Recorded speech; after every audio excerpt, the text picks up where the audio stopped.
M de México. La música mexicana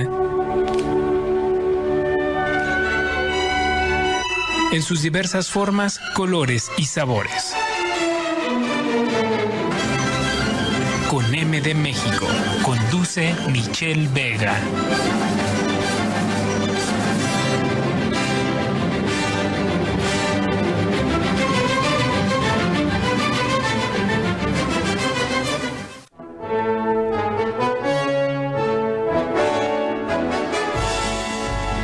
Bien, amigos de Con M de México, hoy es un gusto tener vía telefónica a la maestra Rosa María Valdés. ¿Cómo se encuentra, maestra? Muy buenas noches. Hola, muy bien, muchas gracias. Muy contenta de compartir con ustedes. Es un gusto tenerla. Debo decir que ya hace algún tiempo buscaba la manera de tenerla de invitada en el programa, pero a veces las redes sociales no nos ayudan mucho. Lo bueno es que ya está aquí en el programa. Darle la bienvenida y comenzar platicando un poquito de quién es la maestra Rosa María Valdés. Sí, excelente, gracias. Aquí estamos. Si pudiera platicarnos un poco de usted, maestra, de su trayectoria, de cómo entra en este mundo de la música. Muchísimas, no sé, emociones, cosas que compartir. Yo empecé a estudiar piano desde los 8 años. Mi mamá me llevó a clases de piano en un colegio de monjas donde yo estudiaba en Culiacán, Sinaloa. Y mi mamá, pues, era como todas las mamás que quieren lo mejor para sus hijos, ¿no? Ella había querido estudiar piano, no lo pudo hacer y bueno. Y así surge la inquietud. Yo decido dedicarme profesionalmente a la música y ya me traslado a Guadalajara. Y pues aquí tuve la buena fortuna de conocer a maestros, grandes amigos que me fueron apoyando para crecer en este medio, ¿no? Que nunca terminamos de estudiar, de aprender. Y en breves palabras, ese es mi primer contacto con el piano, con la música profesional. Y no sé si tú me quieres preguntar algo o te cuento todo. Tú me dices. No, siempre muy interesante, pero a ver, ¿en qué momento se da cuenta, maestra, que ya era la música la forma de vida que quería elegir? Es una pregunta bien emocionante también, soy muy emotiva. En Sinaloa había, bueno, en mi época de preparatoria o cuando estás pensando en elegir una profesión, tuve la fortuna de participar en una audición con un festival que había en Sinaloa, que era el Festival de Sinaloa de las Artes, y estuvo Enrique Patrón de Rueda. Allí pues era el director del festival artístico en esa época. Yo fui a audicionar, pero esa historia me gusta mucho, la comparto a veces con alumnos. Cuando mi formación artística pianística era de un aficionado, ¿no? Yo tomaba clases en un colegio con una persona muy preparada, pero no era tal cual esa formación profesional. Pero yo me sentía bien segura y bien feliz y no tenía miedo. A veces las instituciones o cuando estás muy en el sistema, también parte de la preparación nos crea ciertos temores y argumentos, pero no, yo era libre de todo. Súper feliz, me presenté a la audición y el maestro Patrón de Rueda me preguntó que si desde qué conservatorio venía. Obviamente, pues yo nomás había tomado clases con mi maestra particular, por decirlo, y pues obviamente no me escogieron para participar en ese festival en ese momento, y fue a partir de ahí que yo me empecé a involucrar, ¿no? A informarme. Él solamente hizo un comentario que yo lo podía haber tomado como, el maestro me hizo pedazos, me dijo que no soy profesional, pero para mí fue motivador, ¿no? Porque me dijo, bueno, tienes un potencial, pero pues te falta estudiar, ¿no? Y a partir de ahí fue que yo empecé a estudiar formas de escuelas pues más cercanas. En ese tiempo en Culiacán, en Sinaloa, no había escuelas formales de música como hay ahora. Y bueno, decidí venir a Guadalajara y pues ahí empieza mi historia, digamos, con el medio formal. Conozco a la maestra Leonor Montijo, de hecho llegué buscándola a ella y pues ahí, a partir de sus regaños, aprendizaje, disciplina, contacto con con el medio artístico profesional de Guadalajara, y poco a poco, ¿no? Es como puedo decir que comienza mi historia. Y bueno, desde el inicio con nombres grandes dentro de la música, ¿no? Como lo fuera el maestro Patrón de Rueda, como lo es más bien. Y más adelante vamos a brincarnos un poquito en este tema de la trayectoria, porque me gustaría saber cómo influyó o cómo influye toda esta etapa de la juventud hoy, en el momento que ya está del otro lado y hoy es quien enseña, ya quien está al frente de alumnos, y cómo llevarlos de la mano a lograr estas metas o estos sueños que a veces tenemos dentro de la música.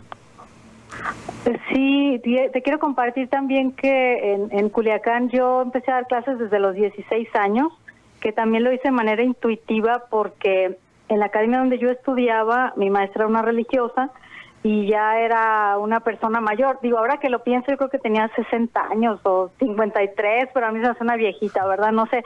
Pero bueno, no, sí, la Madre Cecilia ya era una persona que empezó a sentirse cansada y me invitó a colaborar con los niños, ¿no? Y fue... También ese es mi contacto con la música y con la enseñanza, es muy natural.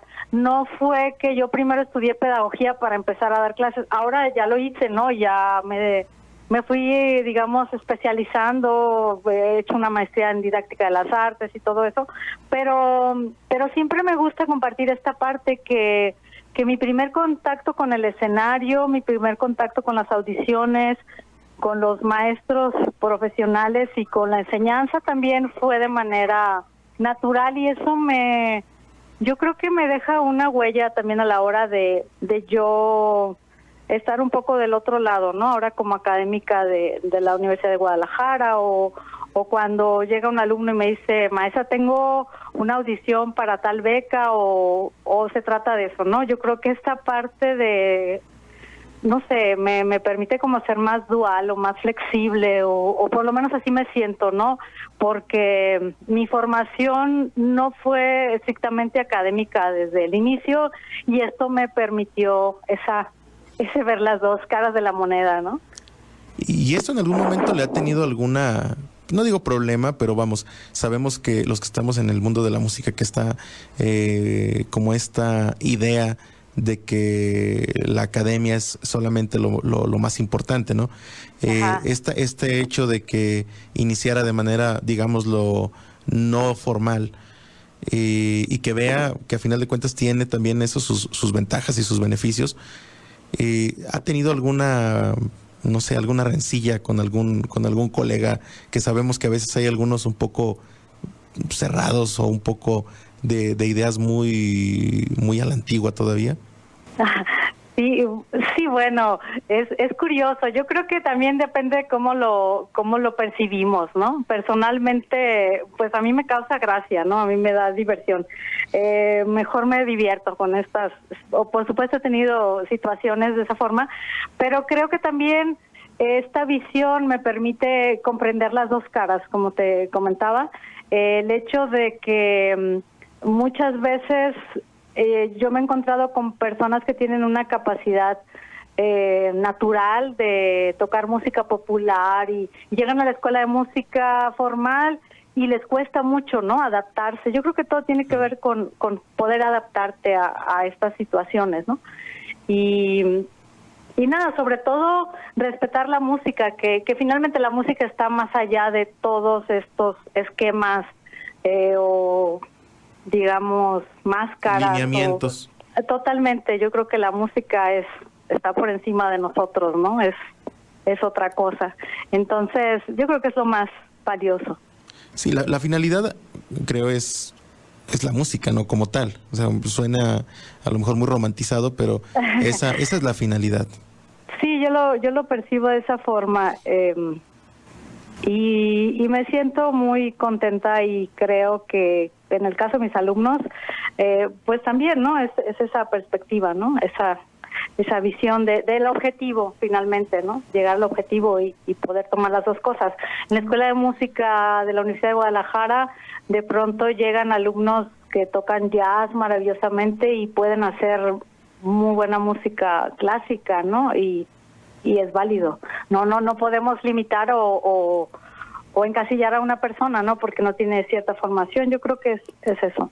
La música por encima de todo, ¿no? Está más allá de todas las filosofías, como la frase de Beethoven, no sé. Perfectamente. Uh-huh. Y realmente le quiero comentar, maestra, yo desde el inicio tuve un interés fuerte de tenerla en CONEME de México, desde que éramos solamente podcast.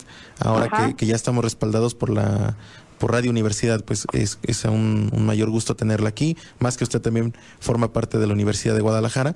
Pero comentarle porque he visto que ha luchado y ha trabajado por la música mexicana, y eso es algo que a mí en lo personal me gusta y me interesa de todos los colegas, perdón que me atreva a llamarme así, que nos dedicamos a no dejar la música mexicana en los archivos o solamente en los cajones de las universidades. ¿Dónde entra este gusto y esta espinita de la música mexicana en usted? ¿En qué momento? Sí, personalmente, a partir de 2007, como ya era, digamos, parte de la Academia de Piano como profesor, empiezo a hacer una investigación sobre la música de Alfredo Carrasco. De hecho, desde estudiante, antes de concluir la licenciatura, empecé a estudiar sobre Alfredo Carrasco. Él es originario de Culiacán, Sinaloa, yo también. ¿Cierto? Él viene y desarrolla su vida cultural en Guadalajara. ¿Y usted también? Tal como es mi caso personal. Y bueno, ese pequeño vínculo también lo podemos llamar, no sé, de índole romántico, como quieras, me atrapa un poco, y tengo la fortuna de contactar también con la bisnieta de Alfredo con la nieta, perdón, del compositor, y de esa manera, ¿no? A mí me encantó conocer más de su obra, y creo que hay muchos compositores, lo he visto de manera propia, muchos compositores mexicanos por descubrir, por interpretar. Finalmente, esta música tiene ese toque, ese arraigo, eso es lo que somos, ¿no? Todos como mexicanos. Y estoy muy feliz de haber iniciado con ese proyecto, que todavía lo sigo trabajando, tocando. Esto me abrió puertas para conectarme con otras personas, investigadores que han estado trabajando, compositores mexicanos, como Clemente Aguirre, el caso del doctor Gabriel Parellón, o bueno, varios, ¿no? Varios compositores. Y es muy valioso también el hecho de que al estar en la Universidad de Guadalajara, en un momento que colaboramos con los programas de obligatorios para los estudiantes de piano, hay un requisito de que deben interpretar música de compositores mexicanos. Entonces, en realidad la currícula de los alumnos de piano, pues casi siempre está determinada por compositores internacionales, occidentales, ya sabemos, los alemanes, los austriacos, pero el hecho de los compositores mexicanos sí nos da esa visión diferente, y ha funcionado. Estoy muy feliz por eso. Ciertamente. Vamos a un pequeño corte y regresamos en CONEME de México.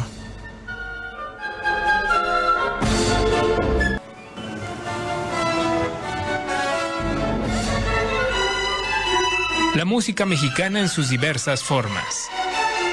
CONEME de México. Continuamos.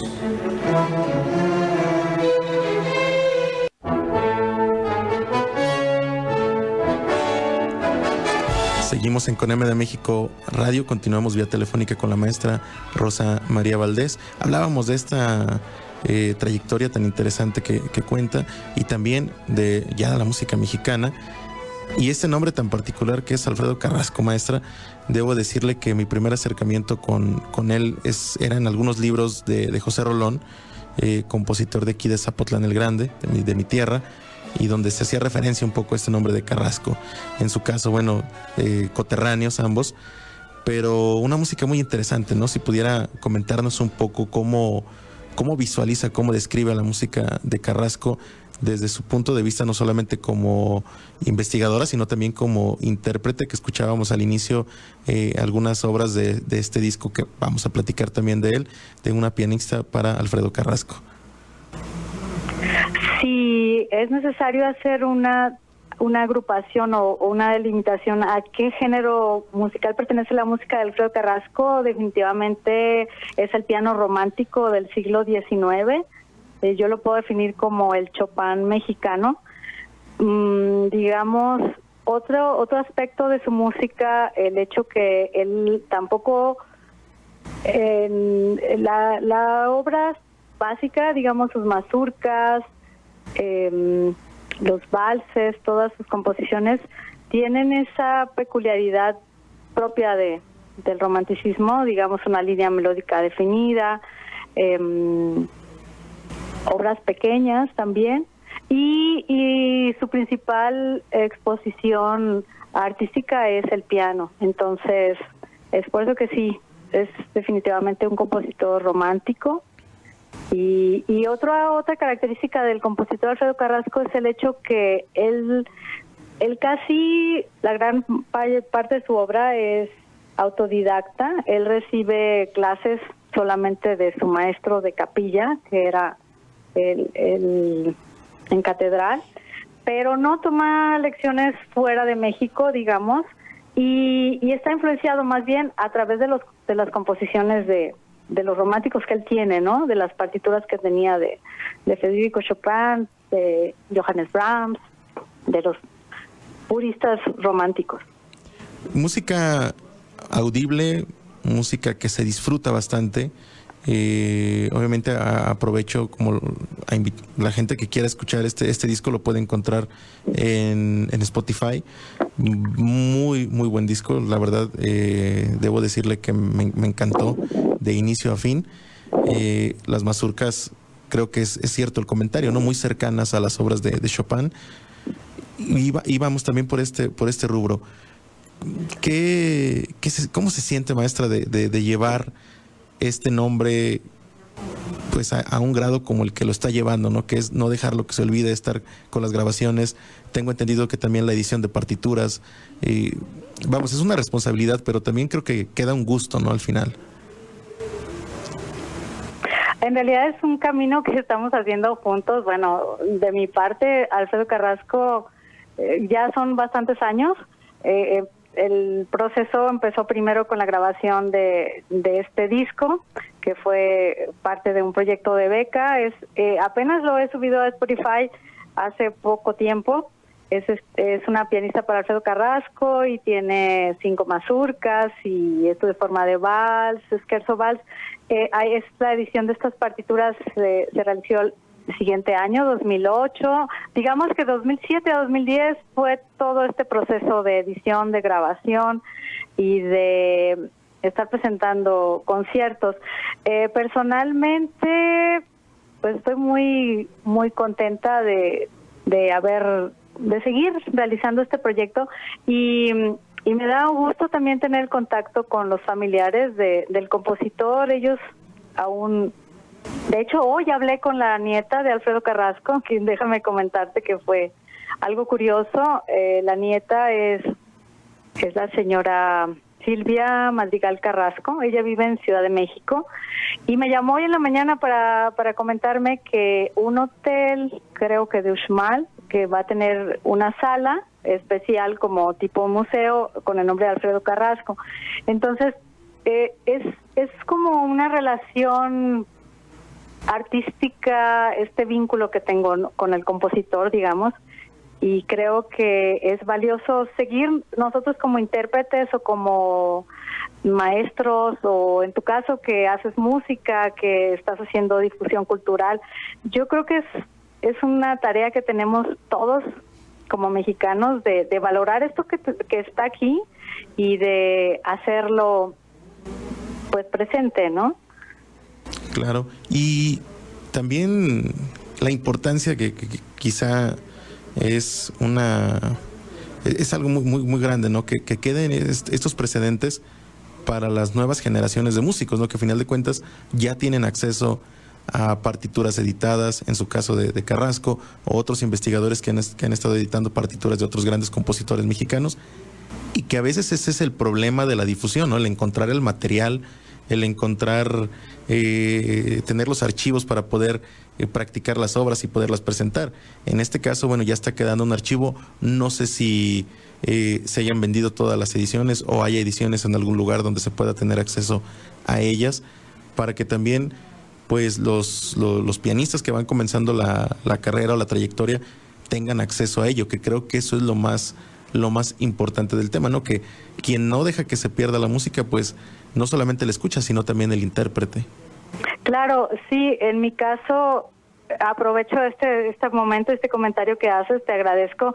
Sí, a partir de este medio también yo los invito a contactarme. Si alguien tiene interés en partituras en físico, todavía tengo, de hecho tengo algunas, no tengo todas en digitales, algunas sí, pero me pueden contactar y con mucho gusto también para grabaciones, si quieren ustedes estudiarlas. Yo estoy totalmente en la mejor disponibilidad. Me pueden contactar a través de mis redes sociales, de YouTube, es pianista Rosa María Valdés, o Instagram o Facebook, que últimamente, confieso, y te consta porque no nos podíamos contactar, he estado un poquito más apartada de redes sociales a partir de la pandemia, porque la cuestión virtual me deja así como con ganas de irme a abrazar un árbol. Estoy todo el día aquí en clases en línea, entonces sí estoy un poco, de pronto no respondo, pero les agradezco que estén en contacto para ello. Yo creo que es una labor de todos, como lo estás mencionando, estoy de acuerdo. Compartir, estudiar, todo esto para mantener esa tradición, ¿no? Realmente. Sí, y me consta que tiene la apertura en la maestra. De hecho, no creo que no tengo ahí la Rapsodia Mexicana, que también tuvo el gusto de compartirme. Tiempo me falta para estudiarla, pero es una obra maravillosa, sí, con grandes retos para cualquier pianista. Está muy interesante la obra, y en cuanto tenga la grabación, créame que se la haré llegar. Pero sí. qué bueno que deja este espacio abierto también para quienes nos escuchen a través de Radio Universidad o de alguna de las plataformas en las que transmitimos. Bueno, que sepan que si tienen el interés de conocer un poco más de la obra de Carrasco, pueden buscar a la maestra. Nos compartió las redes sociales. Igual aquí en las redes sociales del programa dejaremos los links para que tengan más fácil acceso a ellos.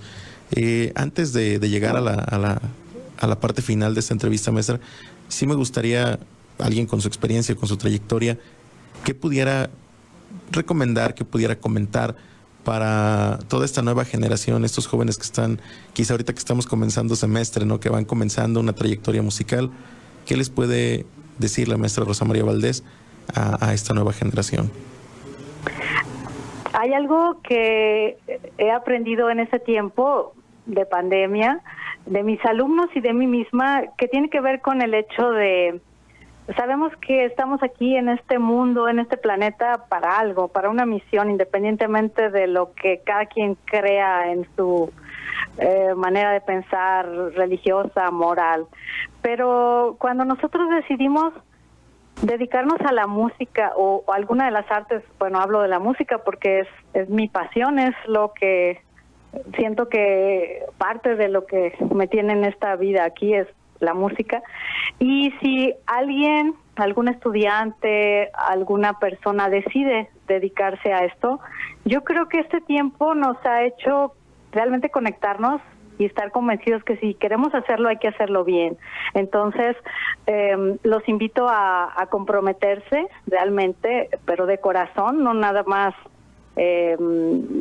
estudiar algo para alguna cosa superficial, sino comprometerse con la música y tener un objetivo, ¿no? Yo creo que si pensamos en los compositores mexicanos específicamente, hay muchos compositores por descubrir, incluso quienes se dedican a la composición actual, hay mucha obra. Yo afortunadamente o desgraciadamente ahorita tengo varios pendientes de alumnos que estudian composición que les agradezco y me piden, maestra, por favor, graba esto. Yo quisiera tener más tiempo, pero ese sería mi mensaje realmente. Ese tiempo es, creo que para conectarnos con nosotros mismos, pero también con esa misión artística que es la música, y que realmente es una profesión que nos va a hacer crecer como persona y como seres humanos, ¿no? Sabias palabras. Maestra, bueno, no nos queda más que agradecer que haya aceptado esta invitación a formar parte de este programa, comentarle que igual los micrófonos de CONAME de México quedarán abiertos para otra ocasión, y muchas gracias por esta entrevista. Muchas gracias a ti, Michelle. Les mando un abrazo, escuchen música, disfruten, los invito a suscribirse a mis redes sociales, y con mucho gusto, si quieren saber o compartir más de la música, estoy a sus órdenes. Que esté muy bien, maestra. Hasta pronto. Esto fue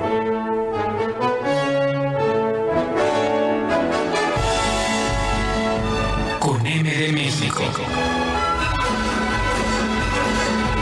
La música mexicana en sus diversas formas, colores y sabores.